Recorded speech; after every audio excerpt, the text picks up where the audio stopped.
നമ്മുടെ കർത്താവും രക്ഷകനുമായ യേശു ക്രിസ്തുവിൻ്റെ സ്തുല്യ നാമത്തിൽ എല്ലാ പ്രിയപ്പെട്ടവർക്കും ക്രിസ്തീയ വന്ദനങ്ങൾ.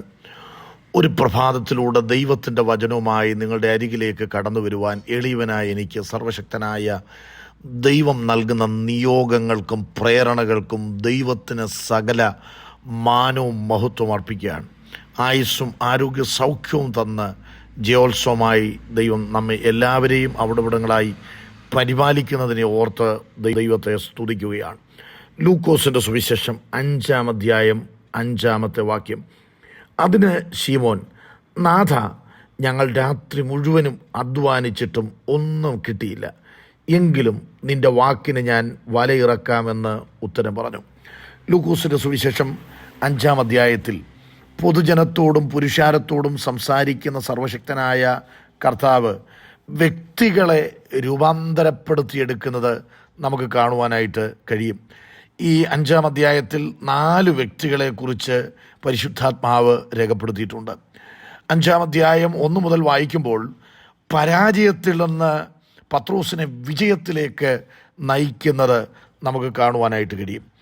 ക്രിസ്തുവിൻ്റെ ശിഷ്യന്മാരിൽ കുറഞ്ഞത് 7 പേരെങ്കിലും മത്സ്യബന്ധനം ഉപജീവന മാർഗമായി സ്വീകരിച്ചവരായിരുന്നു. കർത്താവിൻ്റെ ശിഷ്യന്മാർക്കുണ്ടാകുവാൻ മാത്രം ഇവരിൽ ഉള്ള യോഗ്യതകൾ എന്താണ്? ധൈര്യം, ക്ഷമ, സാമർഥ്യം, ഉറച്ച തീരുമാനം, ശുഭാപ്തി വിശ്വാസം തുടങ്ങിയ വിശിഷ്ട ഗുണങ്ങൾ കടലിൽ ഉപജീവനം തേടുന്നവർക്ക് ആവശ്യമാണ്. വലവീശൽ ഒരു കൂട്ടായ പ്രവൃത്തിയാകിയാൽ സഹകരണ മനോഭാവവും പരസ്പരം സഹായിക്കാനുള്ള സന്നദ്ധതയും ഈ തൊഴിലിൻ്റെ വിജയത്തിനുണ്ടായേ തീരൂ. വേഗതയും സൂക്ഷ്മതയും കാര്യക്ഷമതയും ഇല്ലാത്തവൻ ഈ തൊഴിൽ ശോഭിക്കത്തില്ല. അപ്പോൾ ഇത്തരം ഒരു തൊഴിലാണ് പത്രോസ് ചെയ്തു വരുന്നത്. പത്രോസും കൂട്ടരുമൊക്കെ നേരത്തെ തന്നെ കർത്താവിൻ്റെ വിളി കേട്ട് കർത്താവിനെ അനുഗമിക്കാൻ ആരംഭിച്ചവരാണ്. എന്നാൽ ജീവിത പ്രാരാബ്ധങ്ങൾ നിമിത്തം പടകും വലയും തേടിയവർ പഴയ തൊഴിലിലേക്ക് പോവുകയാണ്. രാത്രി മുഴുവൻ അവർ അധ്വാനിച്ചു. എന്നാൽ ആ പ്രഭാത സമയത്ത് പടകിൽ നിന്നിറങ്ങി വല കഴുകുന്ന വേളയിൽ കർത്താവ് ആ പടകിൻ്റെ അരികിലേക്ക് കടന്നു ചെല്ലുകയാണ്. രാത്രി മുഴുവനും അധ്വാനിച്ചിട്ടും ഒരു ചെറിയ മീൻ പോലും പിടിക്കുവാനായിട്ട് അവർക്ക് കഴിഞ്ഞില്ല. കടലും വലയും ഒക്കെ നല്ല പരിചയം പത്രോസിനുണ്ട്. അവൻ്റെ പടക് നിറഞ്ഞിരിക്കുന്ന വേളയിൽ അവന് തിരക്കോട് തിരക്കാണ്. ആ പടകിനെ തേടി കണ്ടുപിടിച്ച പലരും അവിടെ കടന്നു വരും. എന്നാൽ ഇന്ന് പടക് ശൂന്യമാണ്. തൊഴിലുണ്ടോ എന്ന് ചോദിച്ചാൽ ഉണ്ട്. വല ഇറക്കിയോ? ഇറക്കി. അധ്വാനത്തിന് ഒരു കുറവുമില്ല, പക്ഷെ ഒരു പ്രയോജനവുമില്ല. നടന്നും പ്രവർത്തിച്ചും തൻ്റെ ടൈം ഒത്തിരി ചെലവഴിച്ചു എങ്കിലും താൻ ചെയ്യുന്നതെല്ലാം നിഷ്പ്രയോജനമായി തീർന്ന ഒരു രാത്രി. പത്രോസിൻ്റെ ജീവിതത്തിൻ്റെ കൂരിട്ടാണ്. തനിക്ക് നിരാശ തോന്നിയ രാത്രിയാണ്. എന്നാൽ ജീവിതത്തിൻ്റെ ആ തകർച്ചയ്ക്കകത്ത് കൈവിടാതെ വണ്ണം അവനെ പേര് ചൊല്ലി വിളിച്ച കർത്താവ് അവൻ്റെ അരികിലേക്ക് കടന്നു ചെന്ന് അവൻ്റെ പടകിൽ കയറി അവൻ്റെ പടകിനെ ഒരു പ്രസംഗപീഠമാക്കി ദൈവം മാറ്റി.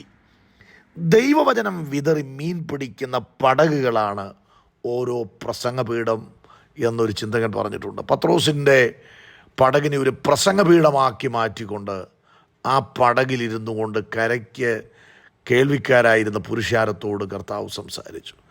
അവസാനം പുരുഷാരത്തെ എല്ലാം പറഞ്ഞയക്കുന്നതിനിടയിൽ കർത്താവ് പത്രോസിനോട് പറയുകയാണ്, ആഴത്തിലേക്ക് നീക്കി വലയിറക്കാൻ. ഈ ഒരർത്ഥത്തിൽ തച്ചനായിരിക്കുന്ന ക്രിസ്തുവിനേക്കാൾ കടലും ഒക്കെ പരിചയം പത്രോസിനാണ്. എന്നാൽ പത്രോസ് അവിടെ പറയുന്ന പദം നാഥ എന്ന് വിളിച്ചുകൊണ്ടാണ്. നാഥ എന്ന വാക്കിൻ്റെ മൂലപദം ഇവിടെ ലൂക്കോസ് മാത്രമാണ് ഉപയോഗിച്ചിരിക്കുന്നത്. അധികാരി, സൈന്യാധിപൻ, ന്യായാധിപതി, നഗരാധിപൻ, അധ്യക്ഷൻ തുടങ്ങി പല അർത്ഥത്തിൽ ഈ പദം ഉപയോഗിച്ചിട്ടുണ്ട്. നാഥ എന്ന് പറഞ്ഞാൽ സകലത്തിൻ്റെയും അധികാരിയാണ് ക്രിസ്തു എന്ന തിരിച്ചറിവോടുകൂടെ പത്രോസ് ഇവിടെ പറയുന്നു, ഞങ്ങൾ രാത്രി മുഴുവൻ അധ്വാനിച്ചിട്ടും ഒന്നും കിട്ടിയില്ല, എങ്കിലും നിൻ്റെ വാക്കിന് ഞാൻ വല ഇറക്കാം എന്ന് ഉത്തരം പറഞ്ഞു. പ്രിയപ്പെട്ടവരെ, അനുസരണമാണ് അനുഗ്രഹത്തിൻ്റെ ആരംഭപടി എന്ന് പറയുന്നത്. യുക്തിപരമായി ചിന്തിച്ച് ദൈവത്തെ പഠിപ്പിക്കുവാൻ ശ്രമിക്കുന്ന പല പ്രിയപ്പെട്ടവരുണ്ട്.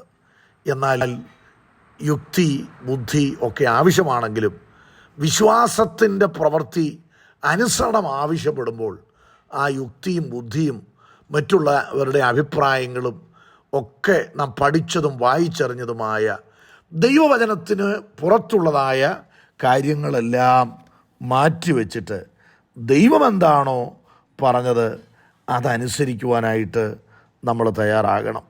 പ്രിയപ്പെട്ടവരെ, ഈ ആഴക്കടൽ മത്സ്യബന്ധനത്തെക്കുറിച്ച് കർത്താവിന് നല്ല പരിചയമുണ്ട് പത്രോസിനേക്കാൾ. കാരണം മീനിൻ്റെ വായിലിരുന്ന ദ്രഹ്മ കണ്ടെത്താൻ കഴിഞ്ഞവനാ കർത്താവ്. പടക് മാറാൻ പറഞ്ഞില്ല, തൊഴിൽ മാറാൻ പറഞ്ഞില്ല. കർത്താവ് പറഞ്ഞത് അനുസരിക്കുക എന്നുള്ള ഒറ്റ കാര്യമാണ്. നമ്മോടും ഇതുപോലെ കർത്താവ് ചില സമയത്ത് പറയുമ്പോൾ മറ്റു കാര്യങ്ങൾ ചിന്തിച്ച് ഉൾവലിയാതെ, അതിൽ നിന്ന് പുറകോട്ട് മാറാതെ, കർത്താവാണ് പറഞ്ഞെങ്കിൽ ഞാനത് ചെയ്യും എന്നുള്ള ഉത്തമ ബോധ്യത്തോടുകൂടെ കർത്താവിനെ നമുക്ക് അനുസരിക്കാം. നിൻ്റെ എല്ലാ വഴികളിലും അവനെ നനച്ചുകൊള്ളുക. ദൈവവചനത്തിൽ ഇങ്ങനെ വായിക്കുന്നുണ്ട്, സ്വന്തം വിവേകത്തിൽ എന്ത് ചെയ്യരുത്, ഊന്നരുത്. പലപ്പോഴും ചിലർക്ക് നല്ല ബുദ്ധിയും ജ്ഞാനവുമാണ്, എന്നാൽ വിശ്വാസത്തിൻ്റെ പ്രവൃത്തി വരുമ്പോൾ ഈ ബുദ്ധി വിശ്വാസത്തെ കീഴ്പ്പെടുത്തുകയും അത് പ്രാവർത്തികമാക്കാൻ തടസ്സമായി നിൽക്കുന്ന കാര്യങ്ങളുണ്ട്. എന്നാൽ അതിനെ വിശ്വാസത്തിൽ ജയിക്കണമെങ്കിൽ ദൈവത്തെ നമ്മൾ അനുസരിക്കണം. അതുപോലെ തന്നെ ഈ പത്രോസിനിവിടെ ലഭിച്ച ആ നന്മ, പെരുത്ത മീൻകൂട്ടം വലയിൽ അകപ്പെടുത്തി. അപ്പോൾ വലയ്ക്കകത്ത് പെരുത്ത മീൻകൂട്ടത്തെ അകപ്പെടുത്താൻ ദൈവത്തിന് കഴിയും. ആ അകപ്പെടുത്തിയ മീനെ തൻ്റെ പടകിൽ നിറയ്ക്കുക മാത്രമല്ല, മറ്റ് ചെറു പടകുകൾ കൂടെ അത് പങ്കിട്ട് കൊടുക്കുകയാണ്. അപ്പോൾ നമ്മെ ദൈവം മാനിച്ചാൽ, വഴി തുറന്നാൽ, നാം നമുക്ക് മാത്രമല്ല മറ്റുള്ളവർക്കൂടെ അനുഗ്രഹമായി മാറുകയാണ്. ദൈവകൃപയാൽ ദൈവം നൽകുന്ന ഭൗതിക നന്മകൾ ശേഖരിച്ചു വയ്ക്കുന്ന അണക്കെട്ടുകളായി നാം മാറരുത്. അനുഗ്രഹങ്ങൾ മറ്റുള്ളവരിലേക്ക് തിരിച്ചുവിടുന്ന തോടുകളായി നമ്മൾ മാറണം. അതാണ് ദൈവം ആഗ്രഹിക്കുന്നത്. അതിനായി ദൈവം നമുക്ക് കൃപകൾ ചൊരിയട്ടെ.